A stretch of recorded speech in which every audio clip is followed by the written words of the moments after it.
സാന്ദ്രാനന്ദാവബോധാത്മകമനുപമിതം കാലദേശാവധിഭ്യാം നിർമുക്തം നിത്യമുക്തം നിഗമശതസഹസ്രേണ നിർഭാസ്യമാനം അസ്പഷ്ടം ദൃഷ്ടമാത്രേ പുനരുപുരുഷാർത്ഥാത്മകം ബ്രഹ്മതത്വം തത്താവത് ഭാതി സാക്ഷാത് ഗുരുഭവനപുരേ ഹന്ത ഭാഗ്യം ജനാനാം. നമസ്കാരം. സനാതന ധർമ്മസംഹിതകൾ പങ്കുവയ്ക്കാനായുള്ള നാദശ്രീ ചാനലിലെ മറ്റൊരു ഭാഗത്തിലേക്ക് എല്ലാവർക്കും സ്വാഗതം. പ്രിയരെ, ചാനൽ സബ്സ്ക്രൈബ് ചെയ്യാനും ലൈക്ക് ചെയ്യാനും ഓർമ്മപ്പെടുത്തിക്കൊള്ളുന്നു. നിങ്ങളുടെ സഹകരണത്തിലാണ് ചാനലിൻ്റെ നിലനിൽപ്പ് എന്ന് അറിയിച്ചുകൊള്ളും. സഹകരിച്ചവർക്കെല്ലാം നന്ദി രേഖപ്പെടുത്തിക്കൊള്ളുന്നു. ശിവൻ നാരായണീയത്തിൽ 59-ാമത്തെ ശ്ലോകം വേണുഗാനത്തിൻ്റെ മഹത്വത്തിലേക്കാണ് കടന്നിരിക്കുകയാണ്. തുടക്കം അങ്ങനെ ആയിരുന്നില്ല. ശരീരം കണ്ട് ആ ദേവസ്ത്രീകൾക്ക് അങ്ങേ സ്വന്തമായി എപ്പോഴും ലഭിക്കാൻ ആഗ്രഹമുണ്ടായി. വേണുഗാനത്തെക്കുറിച്ച് പിന്നീട് പറയാൻ തുടങ്ങി. ഇപ്പം മനോഹരമായിരിക്കുന്ന ഒരു ശബ്ദമാണ്. സംഗീതാത്മകമായിട്ടുള്ള ആ ഒരു ഉപകരണങ്ങളിൽ വെച്ചിട്ട് ഏറ്റവും മനുഷ്യ മനസ്സിനെയും ശരീരത്തെയും സ്വാധീനിക്കുക, മനുഷ്യനെന്നല്ല മറ്റ് ജീവികൾക്കടക്കം അസാധ്യമാണ് സംഗീതം എന്നാണ് പറഞ്ഞു വരുന്നത്. അതാണ് പലരിക്കലും പല റിസർച്ചുകളും നടത്തി നോക്കിയിട്ട് സസ്യങ്ങൾക്കടക്കം സംഗീതം ആസ്വദിക്കാൻ കഴിവുണ്ട് എന്നാണ്. വളം ചേർക്കുന്നതിന് പകരം വിവിധ രാഗങ്ങൾ പ്രയോഗിച്ചിട്ട് വിളവ് നന്നാക്കിയിട്ടുള്ള പരീക്ഷണങ്ങൾ മദ്രാസിൽ ചെന്നൈയിലൊക്കെ നടത്തിയിട്ടുണ്ടെന്നാണ് അറിയാൻ സാധിക്കുന്നത്. ഓരോ രാഗങ്ങൾ വായിച്ചിട്ട് അത് സസ്യങ്ങളിൽ ഉളവാക്കുന്ന ഫലം അത്രയധികം. അതിൽ വിശേഷിച്ച് ഓടക്കുഴൽ, അതായത് ഇന്ന് ഈ മൈഗ്രെയിൻ ധാരാളമായിട്ട് കാണുന്നുണ്ട്. പണ്ട് ഇങ്ങനെ കേട്ടിട്ടില്ല, തലവേദനയെന്ന് പറയുമായിരിക്കും. അപ്പോൾ ആ മൈഗ്രെയിന് ഏറ്റവും നല്ല ഒരു മാർഗ്ഗമാണ് അത്ര ഓടക്കുഴൽ സംഗീതം കേൾക്കുക എന്നുള്ളത്. വേണുഗാനം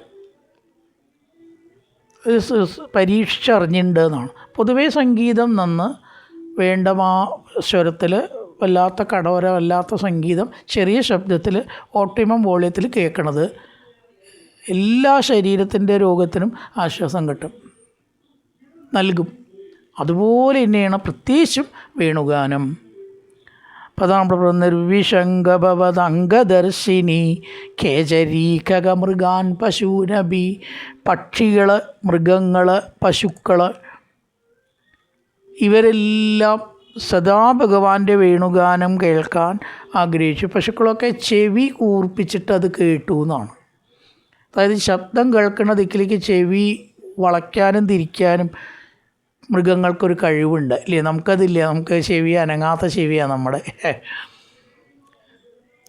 അവരുടെ അങ്ങനെയല്ല. അവർക്ക് കൈകൊണ്ട് തൊടാതെ തന്നെ ചെവി അങ്ങോട്ടും ഇങ്ങോട്ടും തിരിക്കാം. അപ്പോൾ ഈ വേണുഗാനം വരുന്ന ദിശയിലേക്ക് ചെവി തിരിച്ച് പുല്ല് തിന്നണ്ട, വെള്ളം കുടിക്കണ്ട, ഒന്നും വേണ്ട. എല്ലാ ശരീരചലനവും നിശ്ചലമായി പ്രതിമ പോലെ അവർ ഈ വേണുഗാനം ശ്രദ്ധിച്ചു. ഇപ്പോൾ ഗോപത്രികൾ പറഞ്ഞു, ആപിപേയമധരാമൃതം കഥാ വേണുഭുക്തരസശേഷമേകദാ ദൂരതോപതകൃതം ദുരാശേതി യേശാശേതി ആകുല മുഹുരിമാ സമാമുഹൻ. ഒരു ശൃംഗാരത്തിലേക്കാണ് പോണത്. വേണു എന്ന് പറയുന്ന ഓടക്കുഴൽ ഭഗവാന്റെ അധരാമൃതം സദാ ആസ്വദിക്കാൻ ഭാഗ്യം ചെയ്തിട്ടുള്ളതാണ്. ഒരു മുളന്തണ്ട ആണെങ്കിലും അതിൻ്റെ ഭാഗ്യം ഭഗവാന്റെ ചുണ്ടത്തിരിക്കാൻ സാധിച്ചില്ലേ? നമുക്കതിന് കഴിഞ്ഞില്ലല്ലോ എന്നാണ്. ആ അധരാമൃതം അല്ലെങ്കിൽ ഭഗവാന്റെ ഒരു ചുംബനം ഏൽക്കാൻ ഗോപസ്ത്രീകൾ ആഗ്രഹിച്ചു. ഭഗവത് സംബന്ധമായിരിക്കുന്ന ശൃംഗാരവും ഒടുവിൽ ഭക്തിയിൽ പോയിട്ട് പരിണമിക്കും എന്നാണ്. എല്ലാ ഗുണങ്ങളും ഇപ്പം അഷ്ടപതി നമ്മൾ സവാൻ എന്ന് കേട്ടു വിചാരിക്കുക.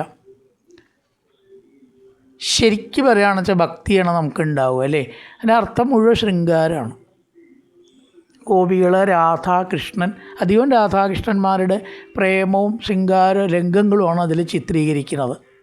വളരെയധികം തുറന്ന് പറയുന്നുണ്ട് പല കാര്യങ്ങളും. അതുകൊണ്ട് അഷ്ടപതി ഏറ്റവും നല്ലത് അധികം അർത്ഥം അറിയാതെ കേൾക്കുക എന്ന് പറയും. കുറച്ചൊക്കെ അറിഞ്ഞാൽ നന്ന്, അധികം അറിയണ്ട. മുഴുവൻ അറിയാതെ ഇങ്ങനെ കേൾക്കുന്നത് നല്ല സുഖമാണ്. കലേ ഗുരുവായൂരിപ്പോൾ അഷ്ടപതി പാടുമ്പോൾ ആർക്കെങ്കിലും ശൃംഗാര ബുദ്ധി പോവോ? എന്തൊരു രസമാണത് കേൾക്കാൻ. അപ്പോൾ ഭഗവാന്റെ ബന്ധപ്പെട്ടതായിട്ടുള്ള ഏത് ലീലയും ഭക്തിയിലേക്കും മുക്തിയിലേക്കേ നയിക്കുള്ളൂ, അത്രേ പാടൂ. അപ്പോൾ ആ അധരാമൃതം, അതിനെപ്പറ്റി ഇവിടെ ഗോപികൾ ചിന്തിക്കുകയാണ്. എപ്പോഴാണ് ഭഗവാന്റെ ഒരു ചുംബനം നമുക്ക് തരാവുക? ആപിപേയമധരാമൃതം കഥാ വേണുഭുക്തരസശേഷമേകത. വേണുവിന് ആ ഭാഗ്യമുണ്ട്, ഓടക്കുഴലിന് ഭാഗ്യമുണ്ട്, നമുക്ക് ആ ഭാഗ്യമില്ല. അതുകൊണ്ട് അധികം ഭാഗ്യം ഓടക്കുഴൽ അനുഭവിച്ചോട്ടെ, അതിന് ഞങ്ങൾക്ക് ആക്ഷേപമൊന്നുമില്ല. പക്ഷേ കുറച്ചെങ്കിലും ഞങ്ങൾക്ക് കിട്ടുമോ? ഓടക്കുഴൽ ആസ്വദിച്ചിട്ടുള്ള ബാക്കി ഞങ്ങൾക്ക് കിട്ടിയാൽ മതി, അതെങ്കിലും എന്തെങ്കിലും കിട്ടുമോ എന്നിവർ ആഗ്രഹിക്കുകയാണ്. വേണുഭുക്ത രസശേഷം, ശേഷമുള്ള രസമാണ് രസശേഷം. ഏകത ദൂരതോബത, കിട്ടില്ല എന്ന് അവർ സ്വയം സമാധാനിക്കാതിരിക്കുകയാണോ ചെയ്യുക? ഉത്തരം കണ്ടെത്തുക എന്ന് പറയാം, അല്ലേ? എന്നാൽ രണ്ടും ആവാലോ. ഒരു ഉത്തരം കണ്ടെത്തുകയാണ്. അതൊന്നും തരാവില്ല എന്ന്. ആ ഭാഗ്യം എവിടെ, നമ്മളെവിടെ? ബത എന്ന് നമ്മൾ വേണമെങ്കിൽ അർത്ഥം എന്ത് വേണമെങ്കിൽ പറയാം. അത്രയും ബതയ്ക്ക് കഷ്ടം എന്നാണ് അധികവും പറഞ്ഞു വരണത്. അത് നടക്കില്ല. നമ്മൾ ആഗ്രഹിക്കുക ഭഗവാന്റെ ചുംബനം നമുക്ക് സാധിക്കുന്ന കാര്യമാണോ? ബത ദൂരത്തോ ബത, ഈ ആഗ്രഹം ദൂരത്ത് കിടക്കണു, ക്ഷിപ്രസാധ്യം അല്ല എന്ന് ഉറപ്പ്. ദുരാശയ, അത്യാഗ്രഹമാണ്. ഇത്യാകുലാമുഹുരിമാസമാമുഹൻ പ്രകാരം ആ അധരാമൃതത്തെ, ചുംബനത്തെ ആഗ്രഹിച്ച ഗോപികൾ നിരാശപ്പെട്ടു. നടക്കണ കാര്യമായിട്ട് അവർക്ക് പെട്ടെന്ന് അങ്ങോട്ട് വിചാരിക്കാൻ സാധിച്ചില്ല. പ്രത്യഹഞ്ച പുനരിത്തമങ്കന ചിത്തയോനി ജനിതാതനുഗ്രഹാൻ ബദ്ധരാഗവിവശാസ്ത്വൈ പ്രഭോ നിത്യമാപുരിഹ കൃത്യമൂഢതാം. ഹേ പ്രഭോ സംബോധന. ആ അങ്കനമാരെ, അങ്കന പുന വീണ്ടും വീണ്ടും ഇപ്രകാരം ചിന്തിച്ചു, ഭഗവാന്റെ ചുംബനത്തെ ആഗ്രഹിച്ചു. പ്രത്യഹം ഇത്തം ചിത്തയോനി ജനിതാതനുഗ്രഹാത്. കാമദേവൻ ആണ് ഇവിടെ ചിത്തയോനി ഉദ്ദേശിച്ചിരിക്കണം. കാമദേവനാൽ സൃഷ്ടിക്കപ്പെട്ട അനുരാഗത്തിൻ്റെ ഭാവമായിട്ടത് മാറി. പക്ഷെ അതിൻ്റെ വിഷയം ഭഗവാനായതുകൊണ്ട് അതും മുക്തിയിലേ കലാശിക്കുള്ളൂ. അവരുടെ മനസ്സ് ഒതുങ്ങാതെ ഭഗവാനിൽ ബദ്ധരാഗവിവശ, രാഗങ്ങളാൽ സ്നേഹത്താൽ ബന്ധിക്കപ്പെട്ടു. എന്നിട്ടോ ഒരു പ്രവൃത്തിയും ചെയ്യാൻ അവർക്ക് കഴിയുന്നില്ല. നിത്യം ഇഹ കൃത്യമൂഢതാം ആവൂ. ഒരു പ്രവൃത്തിയിലും അവർക്ക് മനസ്സ് ഉറക്കണേയില്ല. ചെയ്യാനൊരു പ്രവണതയെ, പ്രേരണാശക്തി, ഉത്സാഹവും തീരെ ഇല്ല. കാമദേവൻ വല്ലാതെ അവരെ ബുദ്ധിമുട്ടിച്ചു. അങ്ങനെയാണല്ലോ. പ്രത്യഹം ച പുനരിത്തമങ്കന ചിത്തയോനി ജനിതാത്. ചിത്തയോനി അവിടെ മനസിജൻ എന്ന് കാമദേവന് പ്രസ്താവമുണ്ട്. മനസ്സിനുണ്ടാവണമെന്നാണല്ലോ കാമദേവൻ. ചിത്തയോനി ജനിതാതനുഗ്രഹ, ഉണ്ടാക്കിയ കാമദേവൻ്റെ സങ്കല്പപ്രകാരം എന്ത് ഈ കാമദോഷത്തെ, ഇവിടെ വികാരത്തെ അനുഗ്രഹം എന്ന് പറഞ്ഞത്? സാധാരണ അത് പറയാറൊന്നുമില്ല, വലിയ അനുഗ്രഹം ഒന്നായിട്ട് പറയാറില്ല, സ്വാഭാവികം എന്നാണ് പറയുക. ഇവിടെ അങ്ങനെയല്ല. വിഷയം കൃഷ്ണനാണായത്, അതന്നെ. അത്ര വേഗമൊന്നും കൃഷ്ണഭക്തി ഒരാൾക്ക് ഉണ്ടാവില്ല. ഇതൊക്കെ കാണിച്ചത് അവൻ്റെ അവസാനത്തെ ജന്മമാണെന്നാണ്. കൃഷ്ണഭക്തി ഒരാൾക്ക് ജനിച്ചാൽ പിന്നെ അവന് വേറെ ജന്മം ഉണ്ടാവില്ല, ബാക്കിയൊക്കെ ഉണ്ടാവുന്നതാണ്. അതുകൊണ്ടത് പ്രയാസമുണ്ട്. ആ അനുഗ്രഹം ഇവർക്കുണ്ടായി. കാരണം ഇതൊരുപാട് പ്രപഞ്ച വസ്തുക്കൾ കിട്ടും എന്ന് വിചാരിച്ചിട്ടല്ല യഥാർത്ഥ കൃഷ്ണഭക്തന്മാർ ഭഗവാനെ ഭജിക്കുന്നത്. അത്തരം ദാരിദ്ര്യം അനുഭവിച്ചിട്ടുള്ള എത്രയോ കഥാപാത്രങ്ങളുണ്ട്. വിജയലൻ മാത്രമൊന്നുമല്ല കേട്ടോ. വിജയലൻ നമ്മളിപ്പോൾ ഭാഗവതത്തിൽ അറിയപ്പെടുന്ന ഒരാളെന്നേ ഉള്ളൂ. ജയദേവൻ, ജയദേവൻ വളരെയധികം ദാരിദ്ര്യം അനുഭവിച്ച ഒരാളാണ്. അദ്ദേഹം ഭഗവാനാകുന്ന ധനമാണ് അദ്ദേഹത്തിനുള്ളത്. ഏറ്റവും വലിയ ധനം എന്താ? നശിക്കാത്ത ഭക്തി തന്നെയാണ്. ഇതൊക്കെ നശിക്കും ഇല്ലേ? ഇവിടെ ഉണ്ടായതൊക്കെ നശിക്കില്ലേ? നിത്യമാപുരിഹ കൃത്യമൂഢത. അപ്പോൾ ഭഗവാന്റെ കാമദേവൻ്റെ ആ ഒരു സൃഷ്ടി അല്ലെങ്കിൽ ഒരു പ്രവൃത്തി ഇവർക്ക് അനുഗ്രഹമായിട്ട് പരിണമിച്ചു. കൃഷ്ണനിലാണ് അവർക്ക് അനുരാഗം ഉണ്ടായത്. ഭഗവാനിലെ അനുരാഗത്തിനാണ് നമ്മൾ ഭക്തി എന്ന് പറയുക. ഈ ഒരു തത്വം പറഞ്ഞ ദശകം അവസാനിപ്പിക്കുകയാണ്. രാഗസ്ഥാവച്ചായദേഹി സ്വഭാവാൻ മോക്ഷോപായോ യത്നതസ്ത്യന്നവസ്യാൽ താസാം ത്വേകം തദ്വയൻ ലബ്ധമാസീത് ഭാഗ്യം ഭാഗ്യം പാഹി മാം മാരുദേശ.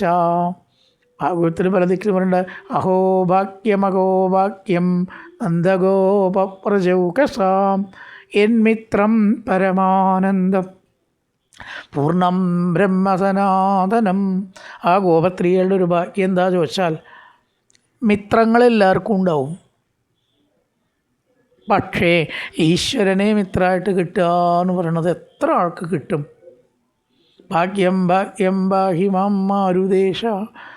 അഹോ ഭാഗ്യം നന്ദഗോപപ്രജൗകസാം. ആ നന്ദഗോകുലത്തിലത്തെ ഗോപന്മാരുടെയും ഗോപസ്ത്രീകളുടെയും ഭാഗ്യം ഭഗവാനെ അല്ലേ അവർക്ക് സുഹൃത്തായിട്ട് നേരം പ്രഭാതമായ തുടങ്ങിയ ഈ കൃഷ്ണചിന്ത, നടക്കൽ കൃഷ്ണൻ്റെ കൂടെ, ഭക്ഷണം കഴിക്കൽ കൃഷ്ണൻ്റെ കൂടെ, എല്ലാം കൃഷ്ണസഹിതമായിട്ട് ചെയ്യാൻ ഇവിടെ എത്ര ആൾക്ക് സാധിച്ചിട്ടുണ്ട്? ഇവിടെ അതന്നെ പറയണത്, രാഗസ്ഥാവച്ചായ ദേഹി സ്വഭാവാത്. ഒരു സ്ത്രീക്ക് പുരുഷനിലോ പുരുഷൻ്റെ സ്ത്രീക്കോ അനുരാഗം എന്നത് സ്വാഭാവികമാണ്. അത് ആർക്കും ഇല്ലായില്ല, ജീവികൾക്കുണ്ട്, മനുഷ്യനുണ്ട്, ഒക്കെ ഉണ്ട് ഇല്ലേ? രാഗം താവത് ജായദേഹി സ്വഭാവം, നാച്ചുറൽ സ്വഭാവം ആയിട്ടുണ്ടാവുന്നു, അതിലത്ഭുതമില്ല.